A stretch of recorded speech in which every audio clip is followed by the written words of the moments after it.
ये एक ऐसी दुनिया है जहाँ लोग डिवाइन बीस्ट्स के साथ कॉन्ट्रैक्ट कर सकते हैं। हर इंसान के पास अपना एक लाइफ कॉन्ट्रैक्ट बीस्ट होता है। कुछ लोग ब्लू आइड वाइट ड्रैगन के साथ कॉन्ट्रैक्ट करते हैं, स्टॉर्म पावर को कंट्रोल करते हैं और हिस्ट्री के सबसे पावरफुल स्टॉर्म हीरोज बन जाते हैं। कुछ लोग आइस शुरा नाइट के साथ कॉन्ट्रैक्ट करते हैं, बर्फ और स्नो की पावर को कंट्रोल करते हैं और सबके लिए डर का नाम बन जाते हैं, फ्रॉस्ट क्वीन। लेकिन हमारे सामने जो आदमी है, जिसे लोग मजाक में चाइनीज लिटिल मास्टर शेफ कहते हैं, उसका कॉन्ट्रैक्ट बीस्ट कोई लेजेंडरी क्रीचर नहीं बल्कि एक मोटू सा 1000 पैरों वाला सेंटीपीड है। इस आदमी का नाम गाओ पैंग है। वो एक नॉर्मल स्टूडेंट है जिसके माँ बाप दोनों नहीं रहे। आज भी वो रोज की तरह स्कूल से घर वापस आ रहा था, लेकिन रास्ते में उसे बार बार कुछ अजीब सिस्टम लाइक स्क्रीन्स दिख रहे थे। उसने सोचा शायद स्ट्रेस की वजह से हैलुसिनेशन हो रहा होगा, लेकिन जब वो सीढ़ियां चढ़ रहा था तब उसने देखा सीढ़ियों के एंट्रेंस पर एक grey pattern pig like spider रेंग रहा था। उसी वक्त वो स्ट्रेंज इंटरफेस फिर से उसके सामने आ गया। तब गाओ पैंग को यकीन हो गया ये हैलुसिनेशन नहीं है, शायद उसे सच में चीट या सिस्टम पावर मिल चुकी है। उसे याद आया कि ये स्पाइडर पड़ोस वाली चेन आंटी का है और नॉर्मली काफी शांत रहता है। लेकिन अगले ही पल स्पाइडर अचानक खड़ा हुआ और सीधा गाओ पैंग पर झपट पड़ा। गाओ पैंग घबरा गया और पूरी ताकत से घर की तरफ भागा, लेकिन स्पाइडर अपनी एजाइल मूवमेंट के दम पर उसे पकड़ ही रहा था। तब गाओ पैंग को याद आया सिस्टम ने बताया था कि इस मॉन्स्टर की वीकनेस फायर है।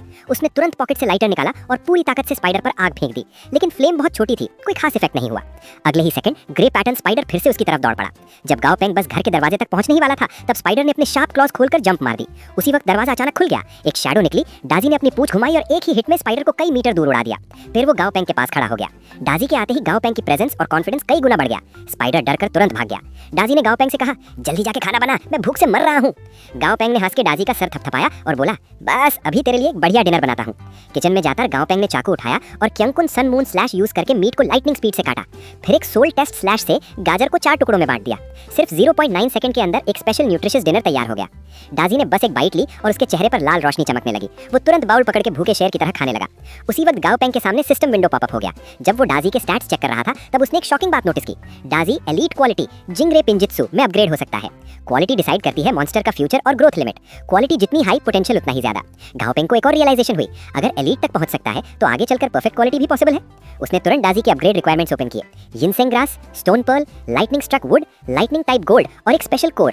पहले 2 मटेरियल्स गाओ पैंग के लिए मुश्किल नहीं थे, लेकिन लाइटनिंग टाइप गोल्ड के लिए कम से कम 10 क्रेडिट पॉइंट्स चाहिए थे। वो मुश्किल से सारे मटेरियल्स अरेंज कर सकता था, लेकिन जब उसने डाजी की खाने की स्पीड देखी तो सोचा अपग्रेड के बाद तो मेरी जिंदगी ही मुश्किल हो जाएगी। इसी बीच डाजी ने फिर बोला एक और बना, अभी पेट नहीं भरा। गाओ पैंग कुछ बोलने ही वाला था कि डाजी अचानक खड़ा हुआ और गुस्से में दहाड़ा भूख लग रही है। गाओ पैंग ने और कुछ कहना छोड़ दिया और एक और मील बना दिया। डाजी को देखते हुए जो बिना रुके खाया जा रहा था, गाओ पैंग ने सोचा अपग्रेड का तरीका तो है, पर मटेरियल्स के लिए पैसा नहीं। तब अचानक उसके दिमाग में एक आइडिया आया, अगर सिस्टम की इन्फॉर्मेशन सच है तो क्या वो एक प्री एवोल्यूशन अप्रेजर बन सकता है। मॉन्स्टर अपग्रेड रिक्वायरमेंट्स हमेशा से अप्रेजर्स के लिए एक बड़ा मिस्ट्री रहे हैं, लेकिन अगर वो सिस्टम के थ्रू एग्जैक्ट मटेरियल्स देख सकता है, इसका मतलब है वो हिस्ट्री का सबसे